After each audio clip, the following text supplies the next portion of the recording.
श्री स्वामी समर्थ।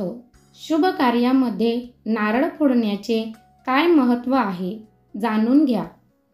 घरात काही पूजा असो, नवीन घरात प्रवेश असो, वरात घेऊन जात असो, नवीन वाहन घेतले असो किंवा नवे व्यवसाय सुरू करावयाचे असो, प्रत्येक वेळी कार्याचा शुभारंभ करण्यासाठी नारळ फोडलं जातं। नारळाला आपल्या भारतीय संस्कृतीमध्ये शुभ आणि मंगलदायी मानले गेले आहे। आपल्या हिंदू परंपरेनुसार नारळ सौभाग्यदायी आणि समृद्धीचे प्रतीक आहे। नारळ गणपतीला अर्पण केलं जातं, नंतर त्याला प्रसाद म्हणून वाटप केलं जातं। हे एक पवित्र फळ आहे, त्यामुळे देवाला अर्पण केलं जातं। कोणतेही कार्य करण्यासाठी नारळच का अर्पण केलं जातं, नारळच का फोडलं जातं, तर याचे कारण असे की ऋषी विश्वामित्रा नारळाचे निर्माते मानले गेले आहे। याचा वरील कडक भाग हे दर्शवते की कुठल्याही कार्याच्या यशाची प्राप्ती करण्यासाठी आपल्याला कठोर परिश्रम करावे लागणारच।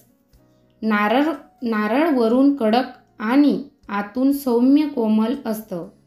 यामधील पाणी पवित्र मानले गेले आहे। नारळ गणपतीला अतिप्रिय आहे, त्यासाठी त्यांना काहीही नवे कार्याच्या शुभारंभाच्या आधी नारळ फोडून त्यामधील पवित्र पाणी सर्वत्र शिंपडले जातं, जेणेकरून नकारात्मक शक्तीचा हास होतो। नारळ स्वतःच्या अहंकाराचे प्रतीक असते। नारळ शरीराचे प्रतिकात्मक असतं। नारळ फोडणे म्हणजे आपण स्वतःला संपूर्ण विश्वात समरस केले आहे। यावर असलेले 3 डोळे भगवान शंकराचे डोळे मानले जाते, ज्यामुळे आपल्या सर्व इच्छांची पूर्ती होते। संस्कृतमध्ये नारळाला श्रीफळ असे म्हटले जाते। श्रीचा अर्थ लक्ष्मी असे पौराणिक मान्यतेनुसार लक्ष्मीशिवाय कुठलेही शुभ कार्य होत नाही आणि शुभ कार्यात नारळाचा वापर केला जातो। नारळाच्या झाडाला संस्कृतमध्ये कल्पवृक्ष असेही म्हटले जाते।